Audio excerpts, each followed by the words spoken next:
Frans Hals is definitely one of the greats. There's only a few artists in the Baroque period who really managed to elevate portraiture to another level. Frans Hals is one of them. Frans Hals was born in Flanders, in Antwerp, in the early 1580s, 1582, 83, 84. He must only have been a few years old when the family decides to move north to the Netherlands, as many Flemish people did, possibly for religious reasons, sometimes for economic reasons. They settle in Haarlem, and he eventually becomes a painter, and he becomes one of the most extraordinary portrait painters in Western art. Frans Hals enters a scene that is established, and yet he completely changes it through the kind of portraits that he makes. And I think that is the interesting bit, that someone can take on a genre that in itself is actually very functional. Portraiture, after all, is about commemorating. So it has a definite function. It's also for that reason that often it was considered to be not the highest calling in art, because it is mimetic. You want to catch someone's likeness, and that is, you could argue, a sort of manual task rather than something that requires imagination. And yet, in the hands of great artists, portraiture becomes something else, comes into its own and becomes an art form.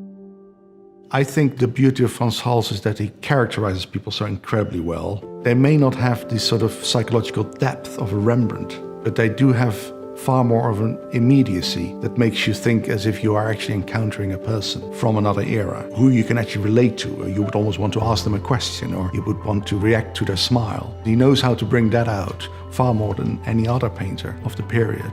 So the appeal of Frans Hals lies in the fact that we can relate to these people. We can recognize them as one of our own. That is something that he does better than anyone else. Frans Hals' method of working is quite extraordinary in the sense that he works largely à la prima meaning that you go straight with your paint onto the canvas. You might outline the figure a little bit in sort of brown underpaint, but then you pretty much go straight onto the canvas with what you want to convey. You work wet in wet, so you don't wait for the paint to dry. You let paints flow into each other with brush strokes that sort of blend.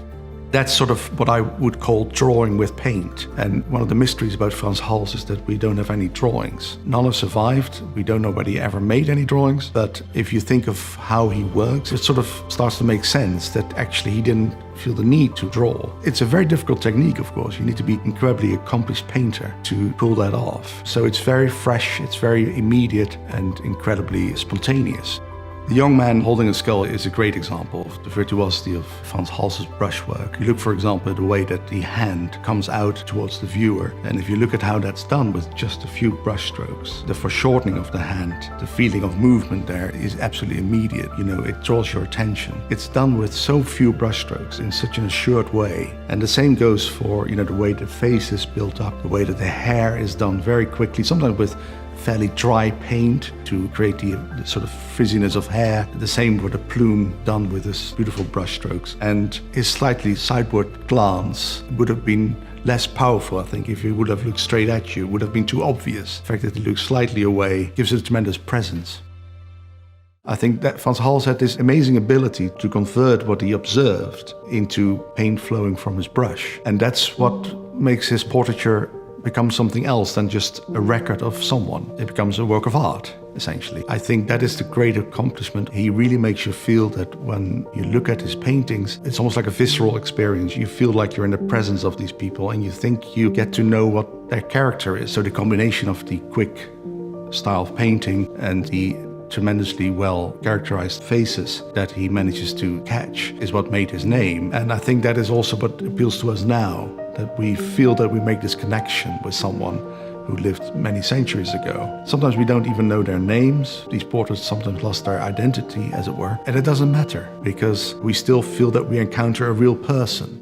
It's a measure of Frans Hals' genius that he manages to make portraits so interesting that even if we don't know who they are, these are still works that we want to look at. It's the way that people are characterized, it's the way that they're painted. He allows himself, or the patron allows the artist, far more freedom in how they're portrayed. And there's a tremendous nonchalance in the way that some of his sitters come across, which is quite extraordinary, and that makes Frans Hals so unique. He allows, not just through his brushwork, which is incredibly free, but that he allows the same sort of freedom in the way that he portrays people and the way that he brings out their character. And he also tackles group portraits. Group portraits are difficult because you have a lot of figures in one scene. You have to avoid it looking slightly boring, essentially, because they could become ever so many portraits. But Frans Hals really knew how to make them interact and be in conversation with each other, gesturing. And again, this really gives you the feeling as if you're witnessing a specific moment. People are caught sort of in mid-movement,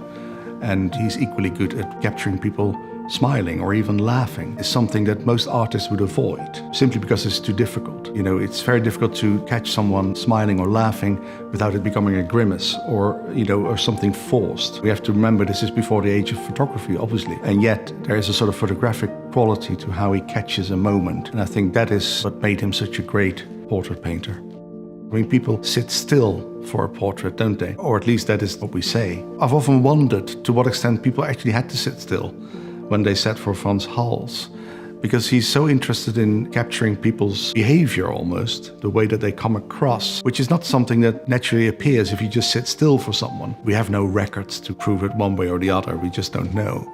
But I wonder whether people, when they sat for Frans Hals, actually had to sit still, or were just allowed to chat and be themselves.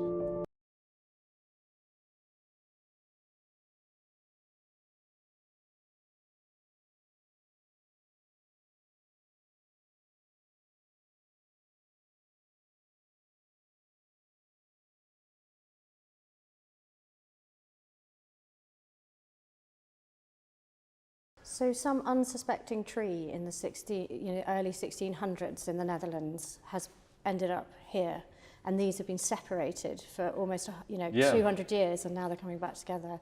That's extraordinary.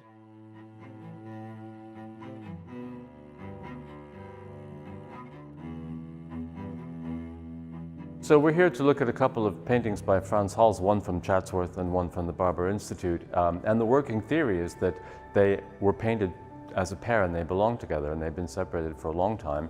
Yeah, I mean, it's so exciting for us because this portrait, which usually hangs at Chatsworth in the great dining room, but she's become over time almost part of this sort of faux pennant hang.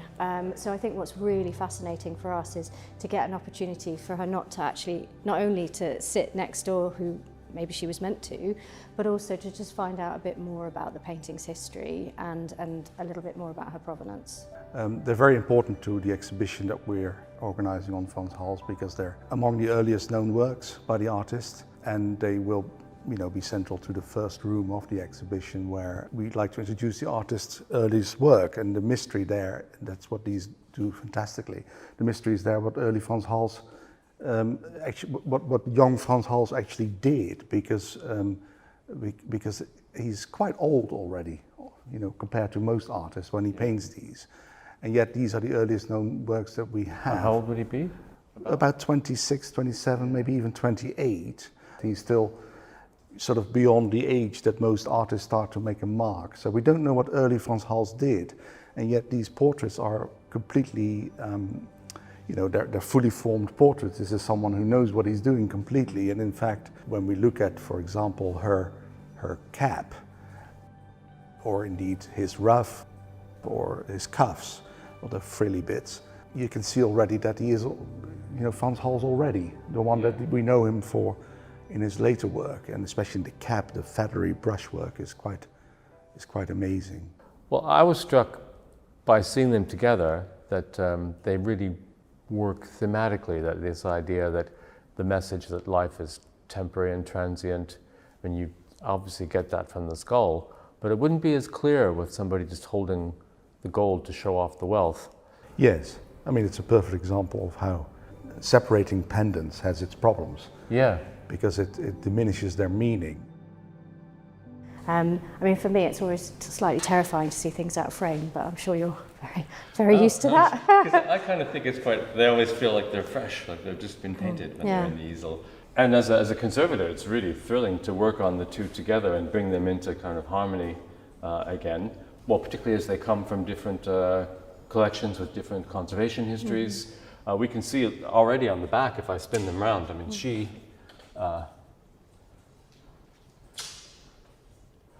is a lovely bit of oak.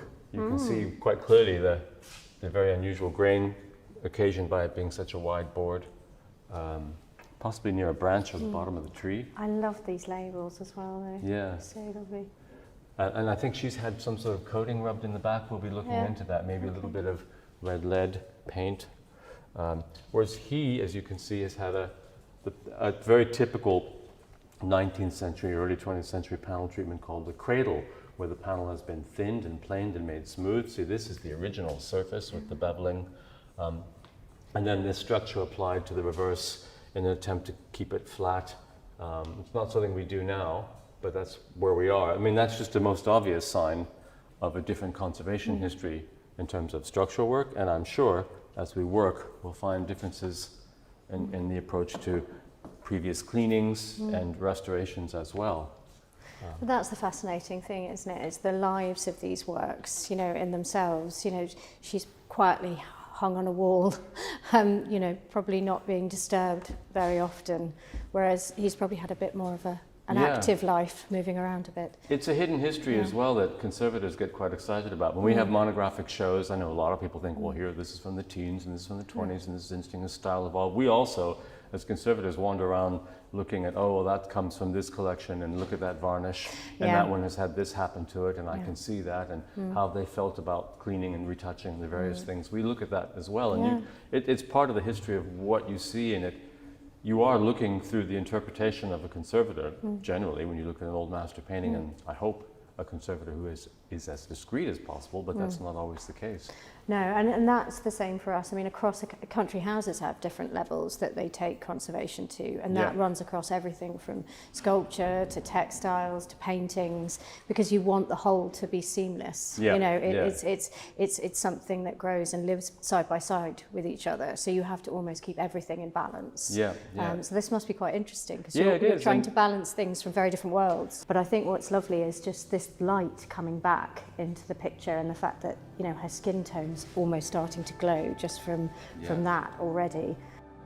It's often with degraded varnishes, it's not just the yellowing. Sometimes the more telling thing is that foggy, you know, net curtain obscuring a hazy loss of saturation in dark tones. And you get that back, as you can see. I started to do some cleaning here. That's incredible. It's a huge difference, and all these things are going to be here and here. It's the volume, I think, of the folds and the kind of, you know, the weight and mass, and how she's going to actually stand out from this background. So say it almost makes her 3D in the sections that you've done. She's really sort of stepping out of a kind of much more sort of 2D kind of nature. I mean, there's that famous letter from Vincent van Gogh to his brother Theo, where he stood in front of one of the group pieces in the Rijksmuseum and just wrote about Frans Hal's ability to paint black. He counted however many different tones he could see. And I can see that. I can see why that would be just extraordinary.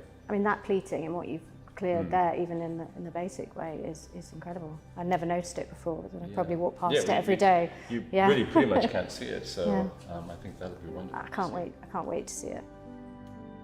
You can see, rather than being made up of 2 or 3 planks, they're one plank, and if you look against the light, they've really got, you know, pretty crazy grain, very distinctive, and you can already see, without doing all that research, they look like they come from the same source, and that's pretty fascinating already. And sorry, can I just absolutely be clear? Are you saying that they might actually be from the same tree? Yeah, let's look at the report. Not just from a tree at the same period, but they might actually be from the same tree. That's so exciting. I don't know why that's so exciting. So we've learned, as I said, we know the date of the felling of the tree is consistent with where we believe the pictures to be painted. We know they're from the same tree, and in fact, you can see they call it book matched. In other words, from the same block of oak, and you can see a little structural issue with a crack coming down here and one here. So you imagine these 2 boards were one large board like that, split and then unfolded to make the 2 panels. So some unsuspecting tree in the early 1600s in the Netherlands has ended up here, and these have been separated for almost 200 years, and now they're coming back together. That's extraordinary. There's a kind of poetry in the idea of wedding pair being from the same tree, but I'm not sure it was intended that way. So should we have a look in UV? Yeah, I'd love to. Okay, here we go. Thank you. Just pop these on. And I'll make sure you don't look into the beam, but you can see the old discolored varnishes fluoresce this kind of yellow color, and as I move across you can see the difference, where the varnishes have been largely removed, a little bit left, just taking them down gradually. I mean, that's pretty fantastic to see a white highlight. that's Yeah. actually white. Yeah, And these will definitely... not nicotine yellow. Yeah, these will dance and sparkle. It's all there, just not as easy to see. I mean, thinking as I do about how to bring them together visually now, I also wonder how they came to be apart. Yeah, I mean, the honest answer is we don't know. But really, from when he died up until the sort of very early 19th century, he wasn't hugely rated, and it was only sort of after, you know, in the sort of early to mid 19th century, that he became, you know, such a cool celeb again, and actually that his works are now some of the most treasured in museum and gallery collections. But after his death, his works were kind of disseminated often for mere trifles. In the 20th century, we certainly appreciate, you know, brushwork that has a life of its own, and I wonder if that has something to do with the general interest in him. But I think also it's that modern taste about story and about personality, and you know, they've got such strong gazes, and they seem so relatable in a way that many other works, you know, by Rubens aren't as sort of personally human relatable in the same way. Yes, this is going to be one of those great moments with an exhibition that you can show to a larger audience, the fruits of all that research and labor that goes into treating these pictures and make them look at their best. Yeah. And as close as possible to what they originally looked like. They're so powerful. It's really nice to kind of unlock what's there.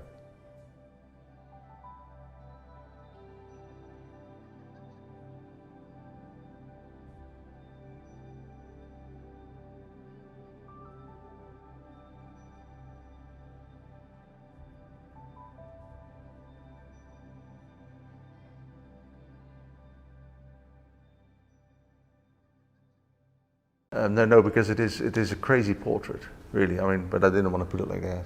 It's especially the sort of monstrous figure and the skull that, of course, caught our attention, and we had to wonder what could that possibly be. Where the picture kind of bumps up against our preconceived notions of what a hall should look like, he might have other ideas for us. We don't know yet.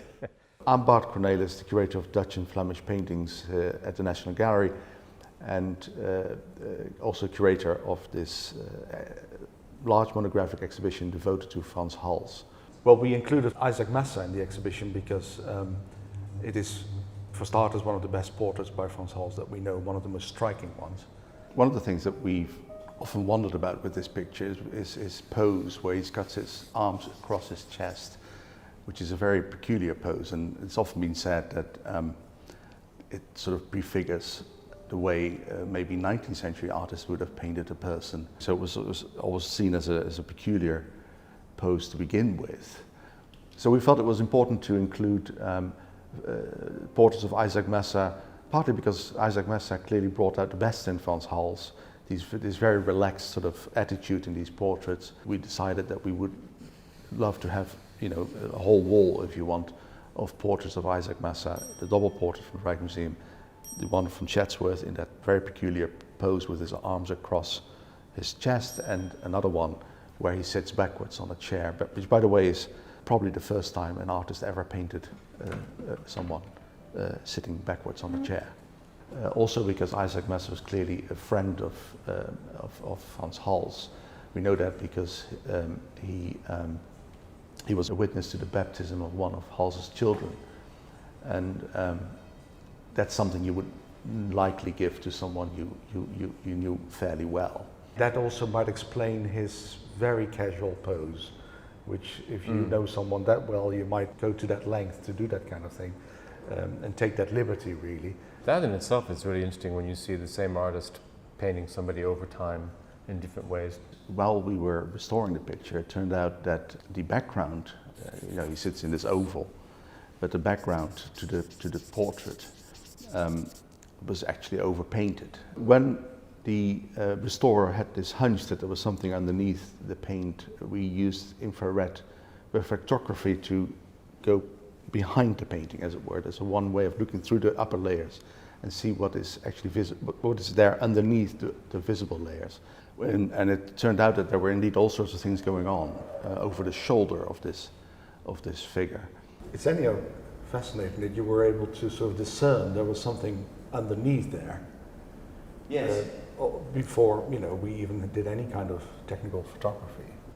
Yeah, I mean there are some bits of impasto which relate to the lion or gargoyle head.